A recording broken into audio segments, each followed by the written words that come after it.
Fost affarijiet oħra, għall-ewwel darba meta tkellem il-President tal-Kamra tal-Kummerċ, semma wkoll proġett tal-ITS. U qal anki fuq l-ITS il-mod kif intkom diklart f'dik l-erja, f'dik iż-żona tant prezzjuża battu u għaddejtuha. Ukoll wera it-tħassib tiegħu il-President tal-Kamra tal-Kummerċ.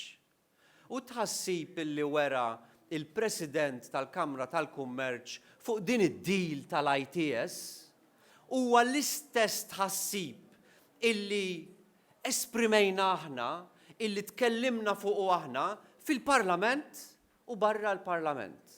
U iva, aħna l-oppożizzjoni għadna illi il-proġett tal-ITS illi fih il-Gvern qabad u ta' biċċa art prezzjuża f'St. George lill-kumpanija bi prezz illi qal li hu ta' 60 miljun illi diġà qajjem question mark 60 miljun jekk hux biżżejjed. U ta' ilhom jirriżulta laqqas b'kemm qal 60 miljun imma bi 15 miljun. U mhux ta' b'xejn allura aħna bdejna nistaqsu il-mistoqsijiet u staqsejna l-mistoqsijiet fil-Parlament fuq dan il-proġett u staqsejna l-mistoqsijiet barra il-Parlament fuq dan il-proġett imma ir-risposti tal-Gvern ma kienu sodisfaċenti xejn. U għalhekk li llum irrid inħabbar illi l-Oppożizzjoni mhix ser tieqafaw fuq din il-kwistjoni.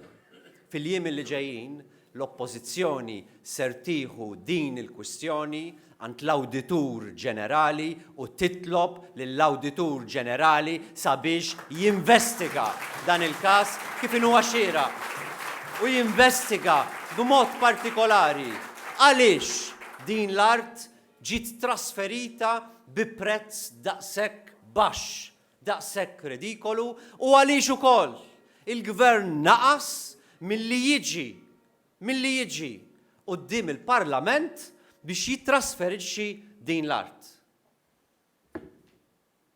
U naturalment, meta tfaċċa dal-każ u meta dan il-każ daħal f'kontroversja, kien hemm min staqsa, ma skużi, inti kif tista' tikkritika il-proġett tal-ITS jekk wieħed mid-deputati tagħkom Mario De Marco f'dan il-każ huwa avukat u ilu avukat ta' din il-kumpanija.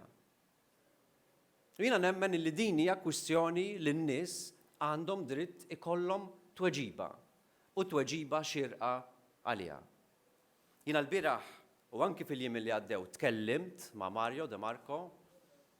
Mario De Marco ilu avukat ta' din il-kumpanija u meta għamed din il-kontroversja, ovvjament is-sitwazzjoni tiegħu ġiet f'konflitt bejn ix-xogħol professjonali tiegħu u il-pożizzjoni tal-Partit Nazzjonalista illi issa hija pożizzjoni li ħanieħdu quddiem l-Awditur Ġenerali u hija pożizzjoni ta' tħassib.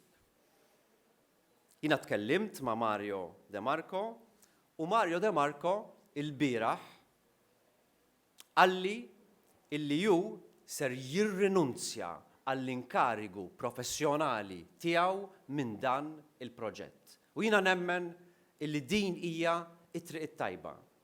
Din hija deċiżjoni tajba. Jiena nemmen illi meta jkun hemm każ ta' konflitt ta' interess illi jista' jinvolvi politiku, il-politiku jrid jażel.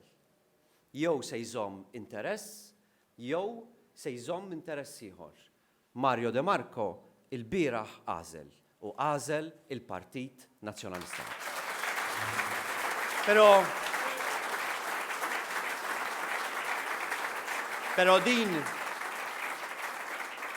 Però din hija kwistjoni illi tqum minn żmien għal żmien u illi tajjeb illi nindirizzawha u għallu qiegħed nagħmilha ċara illi nistenna illi kull meta deputat jew politiku tal-Partit Nazzjonalista jiffaċċja konflitt ta' interess bejn l-interess professjonali jew personali tiegħu u l-interess tal-partit għandu jażel immedjatament. Jażel jew wieħed jew l-ieħor, imma fil-Partit Nazzjonalista ma tistax tibqa' b'konflitt ta' interess. U allura din irid nagħmilha ċara. U nagħmilha ċara anke għaliex in-nies qegħdin iħarsu lejna, iva lejna, bħala l-uniċi nies li nistgħu nagħtu eżempju tajjeb. U aħna iqumu l-kontroversji għalina wkoll. Diffikultajiet iqumu għalina wkoll. Imma x'differenza minn Joseph Muscat? Joseph Muscat tgħaddi sena mill-iskandlu ta' Panama u ma jagħmel xejn u aħna 24 siegħa wara diġà nagħtu reazzjoni tagħna, diġà nieħdu pożizzjoni tagħna, diġà immexxu bl-eżempju. Din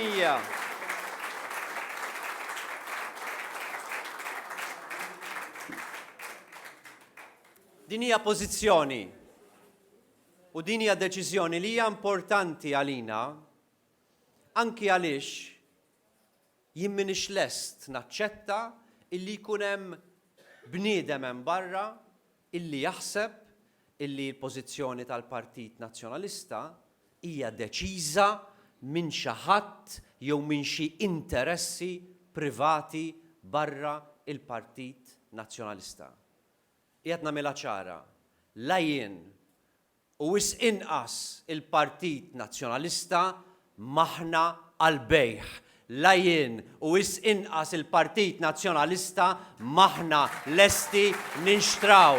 La jien u wis inqas il-Partit Nazzjonalista maħna fil-but ta' ħadd. U l-pożizzjonijiet tal-Partit Nazzjonalista jiddeċidihom il-Partit Nazzjonalista u mhux interessi privati kif jiġri bil-gvern ta' Joseph Muscat. Però għalhekk l-eżempju tagħna huwa importanti għaliex in-nies f'din il-konfużjoni tal-aktar gvern korrott li hawn qegħdin iħarsu lejn il-politiċi qabel jaqtaw qalbhom għal dejjem u qegħdin jgħidu lejn min jista' jtini t-tama illi l-affarijiet jistgħu jsiru differenti, jew nkella daw kollha l-istess.